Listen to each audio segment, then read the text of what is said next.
Laksanakan secara matang. Kami tidak ingin Kementerian Haji menyampaikan pepesan kosong kepada kami. Yang namanya Al-Hidayah. Di dalam forum ini, kita menyepakati bahwa jarak hotel yang terjauh itu adalah 4 km atau 5 km. Tetapi ternyata Al-Hidayah itu jaraknya hampir 13 km. Yang membuat saya agak terhenyak, sampai dengan hari ini yang namanya koper jamaah, masa baru 1.600 yang disebarkan, apalagi pihak Garuda. Ini Garuda ini serius apa tidak sih? Vendornya yang mana? Jangan main-main lah.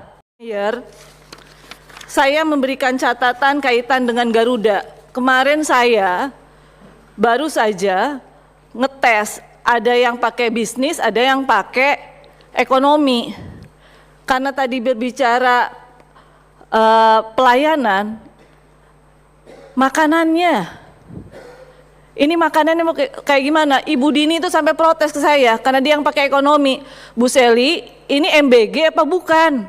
Klausul Kemenhaj menyatakan apabila dalam kontrak maskapai memungkinkan tidak maskapai membatalkan penerbangan secara sepihak jika eskalasi perang meningkat, bagaimana perlindungan hukum bagi jamaah jika maskapai tidak dapat menerbangkan karena alasan keamanan? Pegang lagi tempat tidurnya. Saya tahu Pak, tempat tidurnya kenapa ya? Kok karetnya itu sudah menyatu, sedangkan tempat yang ditunjukkan kepada tim WAS, saya tahu, saya yakin, dan saya sangat percaya pasti itu tempat yang terbaik dari mereka. Bagaimana kalau tempat yang terbaik dari mereka yang ditunjukkan tapi hasilnya ampun. Itu saya takutkan nanti jamaah masuk situ, datang sehat, masuk situ langsung ispa Pak. Masalah post major itu jangan ujuk-ujuk minyak naik, minta post major, minyak turun, diam aja dia. Ya saya pikir kayak gitu dalam ini bisnis ya Pak ya, bisnis itu enggak fair kayak gitu. Assalamualaikum warahmatullahi wabarakatuh. Yang saya hormati dan saya muliakan Bapak Ibu sekalian, pimpinan anggota Komisi 8, Pak Menteri, Pak Wamen, serta jajaran Kemenhaj, BPKH beserta seluruh jajaran. Terima kasih atas pemaparannya. Saya berharap bahwa pelaksanaan Haji 1447 Hijriah atau 2026 bisa berjalan seperti halnya yang kita harapkan.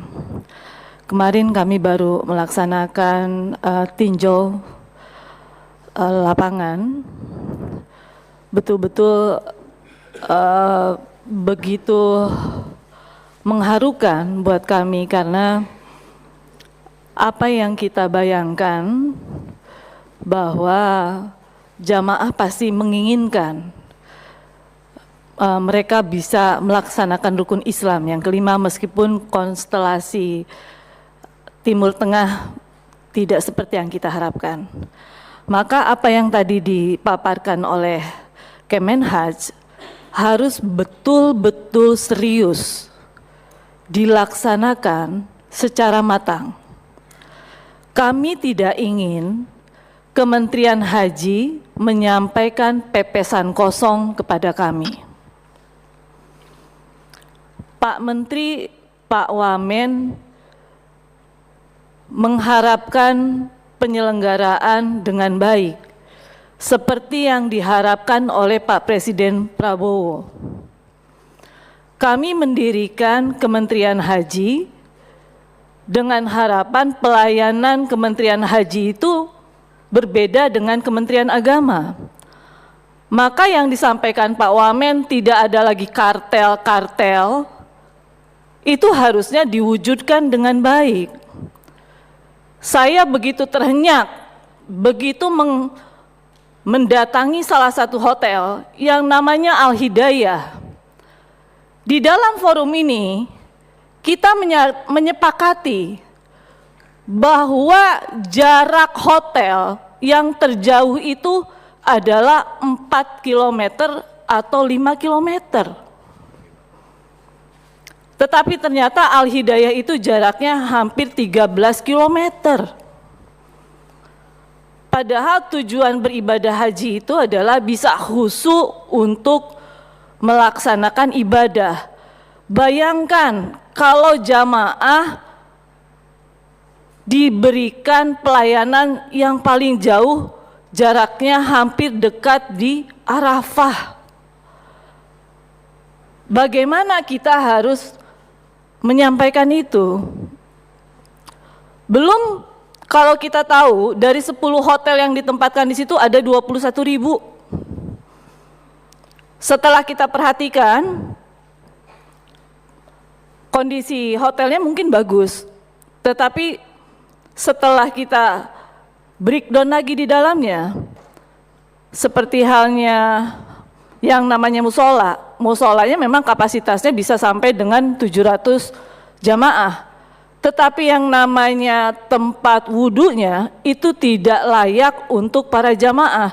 Karena kalau jamaah ingin melakukan wudhu, ternyata kakinya itu harus diangkat tinggi-tinggi. Bisa-bisa dia terjatuh. Nah ini juga harus diperhatikan mumpung masih ada waktu Kemenhaj bisa melakukan koordinasi dengan pihak hotelnya. Yang paling mengerikan lagi, cateringnya sendiri juga terpecah-pecah. Saya bingung ya, rasanya kita ingin memberikan pelayanan terbaik untuk jamaah, tapi kok kayak kita baru pertama kali melaksanakan penyelenggaraan haji gitu loh. Padahal Pak Prabowo berharap sekali Kemenhaj itu bisa memberikan pelayanan yang terbaik. Ini baru awal loh Pak, kita ngobrol gitu. Belum tadi di awal Pak Menteri menyampaikan, ini kondisi force majeure. Kok force majeure dari satu akomodasi saja pasti akan berimpact kepada yang lain-lainnya, transportasinya. Karena jaraknya jauh, maka otomatis orang akan beribadah menuju ke Masjidil Haramnya butuh waktu yang sangat lama. Karena kondisi kemarin itu kondisinya belum berhaji, jaraknya antara 20 menit, 30 menit, kalau berhaji bisa sampai 1 jam, bisa sampai berapa jam. Dan kalau kita tahu yang namanya jamaah Indonesia itu ada yang penyakit risti, ada disabilitas, SDM-nya juga berbeda-beda, bisa tersesat, bahkan dia bisa jadi karena kondisinya mohon maaf terbatas, ya saya nggak tahu juga deh apakah petugas kita juga bisa mengarahkan mereka dengan baik atau tidak. Nah ini juga harus diantisipasi oleh Kemenhaj agar yang menyangkut dengan pelayanan kepada jamaah ditangani dengan sangat baik. Yang berikutnya lagi yang menjadi catatan saya yang membuat saya agak terhenyak, sampai dengan hari ini yang namanya koper jamaah masa baru 1.600 yang disebarkan, apalagi pihak Garuda. Ini Garuda ini serius apa tidak sih? Vendornya yang mana? Jangan main-main lah. Apalagi tadi dibilang maksimal tanggal 16, kualitasnya kayak gimana? Nggak bisa apa cari apa orang-orang yang baik gitu loh. Kita ini kan bukan orang pertama kali melaksanakan haji. Makin kesini kok makin nggak serius ya. Ini ngurus jamaah gitu loh Pak.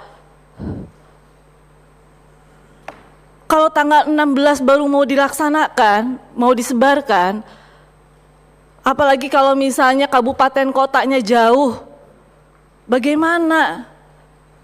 menyebarkan kepada para jamaahnya. Yang berikutnya lagi yang menurut saya sangat harus menjadi perhatian kepada ibu bapak sekalian, karena ini kondisi force majeure, saya memberikan catatan kaitan dengan Garuda. Kemarin saya baru saja ngetes, ada yang pakai bisnis, ada yang pakai ekonomi. Karena tadi berbicara pelayanan, makanannya, ini makanannya mau kayak gimana? Ibu Dini itu sampai protes ke saya karena dia yang pakai ekonomi. Bu Seli, ini MBG apa bukan? Karena dia dikasih makanannya nggak enak banget. Bener ya Bu Dini ya? Ada kering tempe, dingin, keras pula.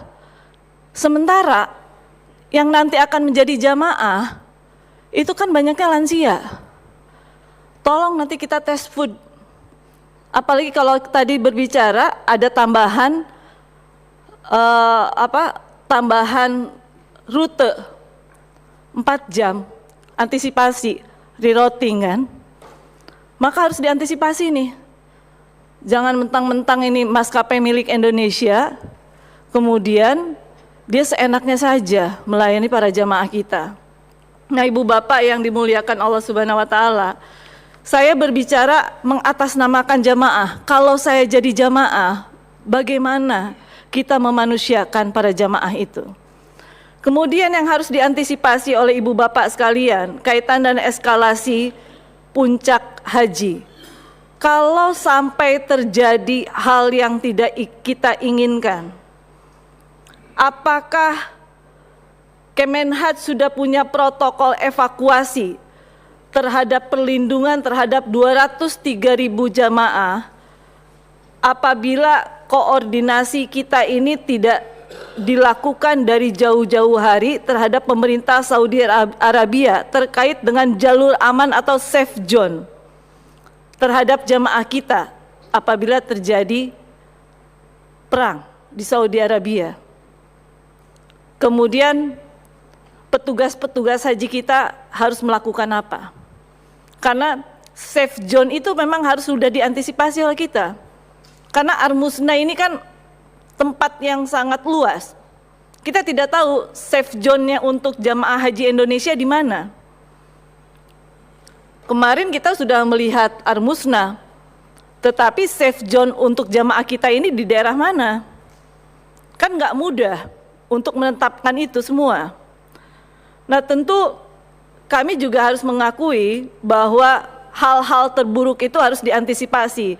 Kemarin saya sempat bertanya sama Pak Ian, asuransi, tadi disebutkan nih oleh ibu bapak sekalian, sedang menentukan asuransi dengan BPJS Ketenagakerjaan, itu adalah asuransi kematian. Tetapi asuransi dalam kondisi force majeure, ini kan harus juga dipersiapkan oleh ibu bapak sekalian. Kita kan nggak tahu kalau terjadi force majeure. Para jamaah kita juga harus diantisipasi. Semua harus diperkirakan oleh ibu bapak sekalian, bukan hanya asuransi kematiannya, kondisi force majeure-nya. Nah, termasuk juga yang menjadi catatan saya di sini adalah klausul Kemenhad menyatakan apabila dalam kontrak maskapai memungkinkan tidak maskapai membatalkan penerbangan secara sepihak jika eskalasi perang meningkat, bagaimana perlindungan hukum bagi jamaah jika maskapai tidak dapat menerbangkan karena alasan keamanan? Maka itu juga harus dibuat oleh Kemenhad. Nah, tentu saya juga menganggap bahwa ini tidak mudah bagi kita semua, karena kita ingin memberikan yang terbaik untuk para jamaah yang hari ini memang membutuhkan pelayanan yang terbaik dari pemerintah Indonesia. Mungkin itu saja sebagai pengantar dari saya, karena mungkin rekan-rekan juga punya catatan-catatan. Karena saya jujur saja Bapak Ibu sekalian merasa bahwa kemarin ada sesuatu yang betul-betul menggelitik saya. Dari mulai catering, dari mulai Al-Hidayah, dari mulai transportasi, Karena hakikatnya Kemenhaj harus memberikan pelayanan yang terbaik untuk para jamaah di 2026 yang akan datang. Terima kasih banyak. Wallahu muwaffiq ila aqwamit thoriq. Wassalamualaikum warahmatullahi wabarakatuh. Kemarin kami tim UAS baru pulang dari melakukan peninjauan baik itu di Mekah maupun di Madinah. Ada satu hal yang sangat krusial yang kami lihat di sana tentang penempatan jemaah haji di Hajijiyah Junubiyah, tepatnya Al-Hidayah. Itu jarak tempuhnya lebih kurang 13 km di posisi yang sepi. Waktu perjalanannya kita lihat lewat Google Map itu lebih kurang 30 menit. Ya, 30 menit. Dan banyak hal-hal yang aneh kami lihat di Hotel Al-Hidayah ini. Izin Gus Menteri, karena saya puluhan tahun kerja kain, saya lihat tuh, hordengnya sudah yang asli warna putih, sudah warna kuning, Pak. Seketok, Pak, keluar debunya, Pak. Saya lihat lagi horden tebalnya tuh, Pak. Itu produksi 30 tahun yang lalu, Pak.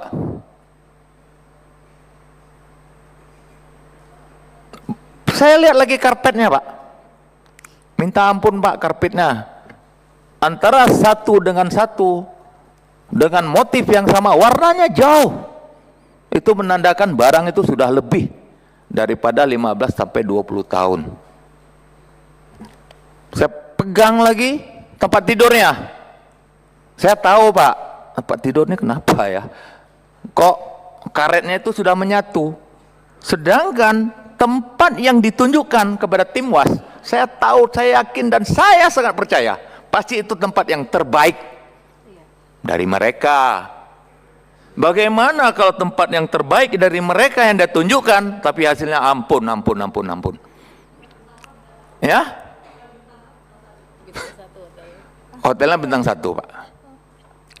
Itu saya takutkan, nanti jamaah masuk situ, datang sehat, masuk situ langsung ispa, Pak. Izin, Pak, ya. Ini kita kan di sini kita terbuka saja ya. Ya. Saya nggak rasa itu. Jadi karena waktunya masuk jamaah ke Mekah di tanggal 7 Mei, berarti masih ada waktu 1 bulan lagi, Pak. Sebentar itu, Pak, kalau mau diberesin. Itu yang pertama. Kemudian lagi, tempat sholatnya tadi teman saya bilang bagus tempat sholatnya, luas. Cuma beliau nggak kasih tahu karpetnya udah lama juga itu. Ya, yang hebatnya mereka harus mengambil wudhu, Pak, di wastafel, Pak. Ya betul kan, Pak, kan? Sudah di wastafel, tempat wudhunya cuma, kok nggak salah cuma 3 apa 6. Amat sangat jauh daripada kecukupan. Apakah itu bisa dibikin tempat mengalir air, misalnya seperti dibuat keran, 1 hari juga selesai, Pak? Ya. Kemudian lagi,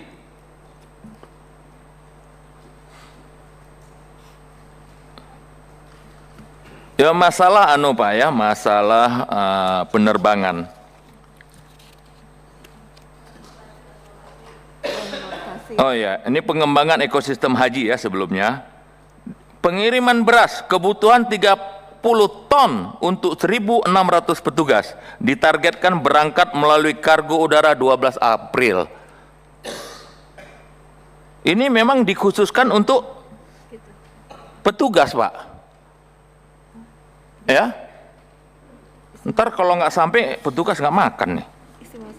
Nah, dan juga izin, Pak, beras itu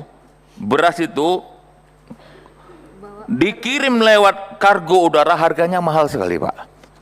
Karena kargo udara itu dihitung semuanya per kilogram. Itu volumenya. Kemudian lagi, Pak ya, kami meninjau juga Armusnah, Arafah, Mina. Sekarang tendanya sudah permanen, Pak. Sudah permanen, bukan dari bahan apa itu namanya? Terpal. Dia sudah macam bahan yang keras. Ada kelebihan dibuat seperti itu, dibuat begitu memanjang, itu tentunya daya tampungnya lebih baik. Baik itu di Mina maupun di Arafah. Lebih banyak terisi. Cuma ada yang berbeda dengan haji-haji yang lalu, Pak. Kalau haji yang lalu, sebagian jemaah kita kepalanya sama badannya di dalam, kakinya di luar. Sekarang nggak bisa lagi, Pak. Jadi semuanya harus di dalam dia. Kemudian, Pak, ini masalah potensi kenaikan biaya. Saya tidak tahu siapa yang menulis ini, Pak. Pada Garuda Indonesia rerouting menambah waktu tempuh 4 jam, kebutuhan aftur 17 ton. Saya tidak tahu siapa yang nulis ini. Setahu saya, maksimal itu cuma 10 ton. 1 jam penerbangan wide body itu cuma 2,5 ton. Maksimal, Pak, ya. Belum lagi tentunya Garuda Indonesia berasumsi menambah 4 jam rute penerbangan akibat ada waktunya mengelilingi dan lain sebagainya. Tentunya Kemenhad harus membuat skenario-skenario baru, Pak. Jangan sampai gara-gara 4 jam kita masih pakai skenario lama, gara-gara bergeser waktu 4 jam, masalah hotel kita bisa tidak diterima untuk masuk. Sedangkan kita sendiri, saya belum melihat di sini apakah kita sudah mempunyai hotel-hotel cadangan bila terjadi masalah-masalah dari keterlambatan 4 jam yang hari ini, ya kita belum membuat skenario-skenario tentang perubahan-perubahannya.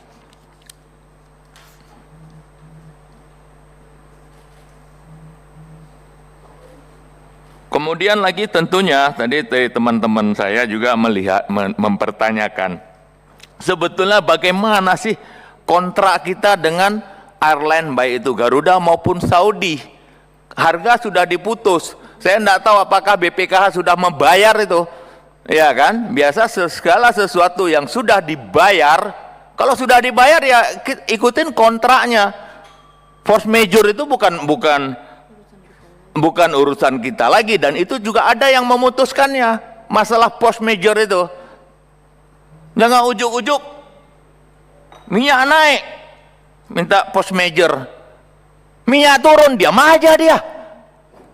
Ya saya pikir kayak gitu dalam ini bisnis ya, Pak, ya. Bisnis itu enggak fair kayak gitu. Saya rasa Pak Ketua itu aja. Terima kasih. Assalamualaikum warahmatullahi wabarakatuh.